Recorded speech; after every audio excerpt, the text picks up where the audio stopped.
Bonjour Choukri, je suis ici avec mon petit café. Je prends vite 5 minutes parce que je n'ai pas énormément de temps cette semaine.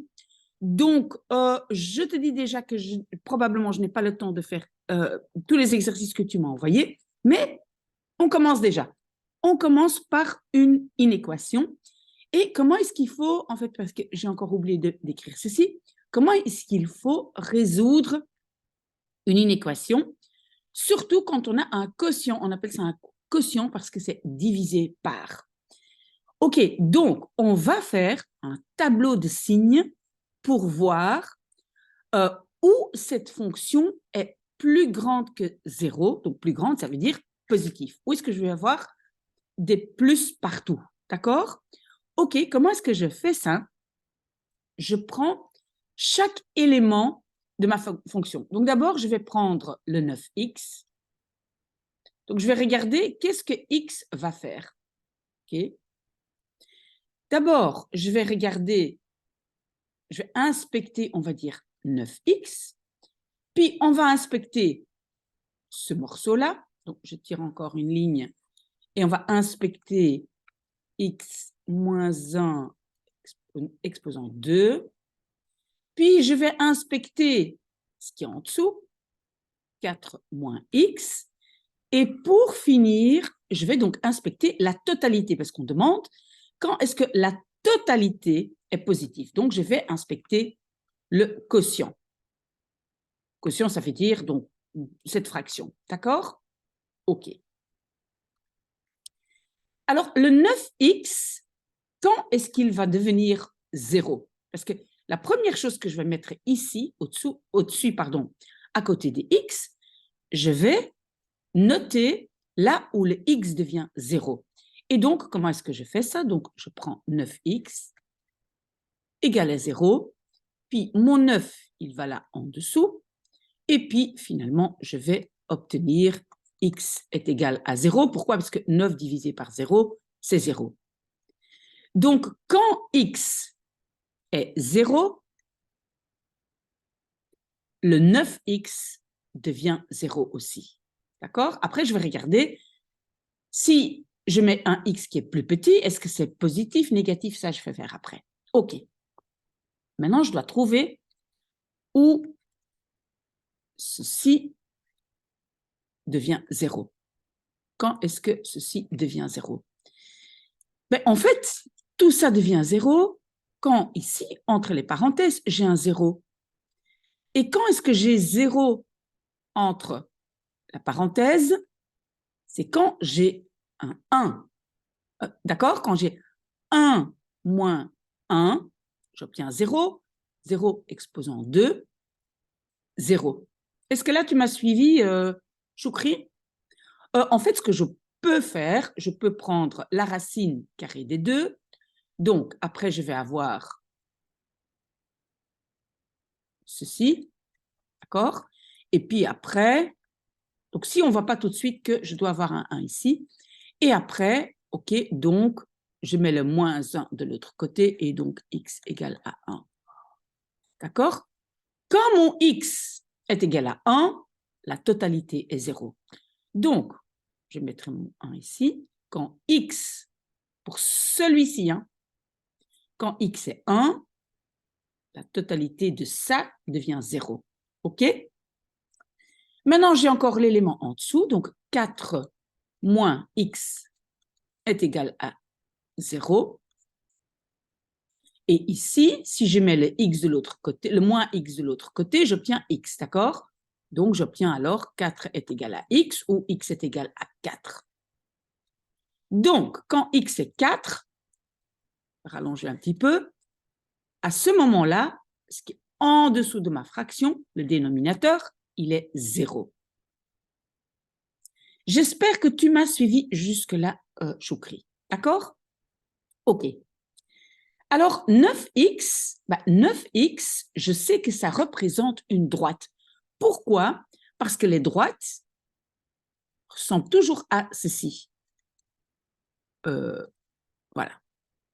Ici, je n'ai rien pour b, je n'ai pas plus quelque chose, donc ça, je n'ai pas. Donc, j'ai seulement ax, ici, c'est 9x. comment savoir si ma droite, elle descend ou elle monte?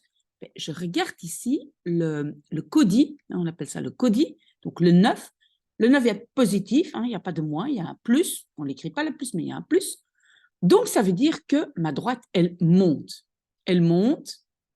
Et si j'imagine que ça, c'est l'axe X, ma droite, elle est d'abord négative, et puis elle va devenir positive. Donc, l'image Y va d'abord être négative, et puis positive. Si je ne sais pas le voir comme ça, je peux essayer de, par exemple, mettre quelque chose qui est plus petit que 0. Si maintenant je mets ici, je remplace X par moins 1, je sais que j'ai moins 9. Donc, tout ce qui est avant va être négatif et tout ce qui est après va être positif. Si je ne le sais pas, je vais par exemple, je vais mettre un 10 à la place de X. OK, j'ai 90, c'est positif. D'accord? Donc ça, il faut bien comprendre, Choukri, et s'il y a une question, il faut me la poser. OK. Alors maintenant, ici, j'ai une équation du deuxième degré. Vous voyez ici, le petit 2. Ça veut dire que j'ai un parabole. Le parabole peut être comme ça ou comme ça. Comment est-ce que je le vois? Parce que si maintenant je fais le calcul de tout ça, je vais avoir x au carré qui va être positif. D'accord? X au carré va être positif. Donc, le coefficient qui se trouve avec x au carré est positif. Ça veut dire que j'ai un smiley qui sourit. D'accord? C'est comme ça qu'on peut retenir. Il sourit, il est de mauvaise humeur. Positif, ici positif, x au carré, voilà, comme ça. Maintenant, attention. Voilà, ici, cette courbe, elle ne touche l'axe X que à un endroit, dans un. Donc, si maintenant je dessine X et Y, j'ai un ici, eh bien, qu'est-ce qui se passe? La courbe ne touche qu'à un endroit, ça veut dire que comme ça. Si cette courbe passe à travers l'axe X, là, j'ai deux endroits où cette courbe traverse l'axe X, d'accord? Ici, j'en ai qu'un, donc ça veut dire que la courbe touche à un endroit l'axe X. OK, donc ça ressemble à ça. Donc ça veut dire quoi? Avant ce point-ci, 1, mon image est positive, l'Y est positif, si je fais le calcul. Et après, aussi positif. D'accord? Donc ça veut dire positif ici et positif ici. D'accord? OK, dernier élément, 4 moins X. X est égal à 4. Donc, en fait, j'ai ceci. D'accord? 4 moins X. OK. Alors, donc, je sais que ici, ça devient 0. Qu'est-ce qui se passe si maintenant je mets quelque chose qui est plus petit que 4, par exemple 3? Si je remplace X par 3, alors j'obtiens 1. Donc, c'est encore toujours positif. D'accord? Donc, avant 4, c'est positif. Qu'est-ce qui se passe si maintenant je mets quelque chose qui est plus grand? Imaginons je mets un 5 à la place de X, j'ai 4 moins 5, négatif. OK? J'espère que ça c'est clair, Choukri. Maintenant, je dois regarder la totalité du quotient. La totalité, OK. Première chose à dire, c'est que le dénominateur ne peut jamais être 0. Donc là où il est 0, donc ici, je vois ça ici, je n'ai rien, il n'y a pas de solution, ça n'existe pas parce que le dénominateur ne peut pas être négatif. D'accord? Donc là, le quotient n'existe pas. OK. Alors, si au-dessus, ici, j'ai un 0, imaginons que tout ça, c'est 0. Alors, là, tout ça, c'est 0. Et alors, j'ai 0 divisé par quelque chose. 0 divisé par quelque chose, c'est encore 0. Donc, si ça, c'est 0, la totalité est 0. OK? Même chose, si ça, ici, c'est 0, 0 fois quelque chose divisé par un nombre, c'est aussi 0. Donc, si ça, tout ça ici devient 0, la totalité est 0. J'espère que ça, tu as bien compris. Le dénominateur ne peut pas être négatif, ne peut pas être 0, pardon, qu'est-ce que j'ai dit? J'ai dit négatif tout à l'heure. En tout cas, c'est 0. Donc là, la fonction n'existe pas. Ici, si j'ai un 0 au-dessus, tout devient 0. J'ai un autre 0 au-dessus, tout devient 0. OK, mais maintenant, entre les deux et avant.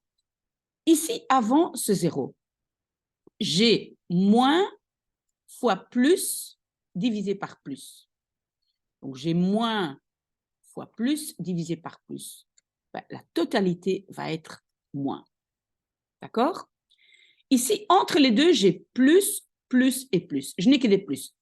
Plus fois plus divisé par plus, ben, ça va me donner plus.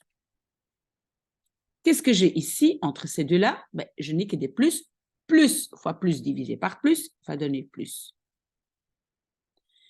Ici, après le 4, j'ai plus fois plus divisé par moins, hein, plus fois plus divisé par moins, ben, tout va devenir négatif. OK? Donc, qu'est-ce que je vais voir que mon inéquation va être positive? Donc, la totalité du quotient va être positif ici et ici. Mais attention, pas le 0, hein, parce que c'est plus grand que 0. Hein, et il n'y a pas ici égalité.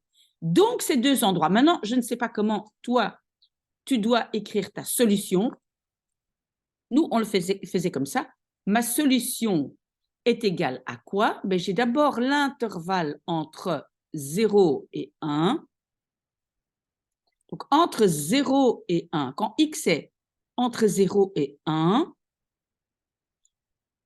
c'est positif, mais les deux zéros ne sont pas dedans. C'est pour ça que, voilà, j'ai fait ceci. J'espère que toi aussi, tu fais des parenthèses comme ça. Des parenthèses carrées, mais on va dire les jambes vers l'extérieur. Attends un peu de café. Mais aussi, donc je mets un U, ça veut dire U uni. Hein. J'ai aussi l'intervalle ici, donc entre 1 et 4. De 1, voilà, 4 et les jambes vers l'extérieur. Voilà, j'espère que tu comprends, Choukri, sinon tu reviens vers moi. Probablement, j'ai encore le temps de faire une vidéo avant ton examen. N'oublie pas, la question 9 n'est pas si difficile, il faut bien regarder ton vocabulaire. C'est quoi une population? C'est quoi la médiane, etc. Et puis, juste bien chercher les formules. Mais j'espère qu'ici, cette inéquation, tu as déjà compris. Voilà, très, très belle journée.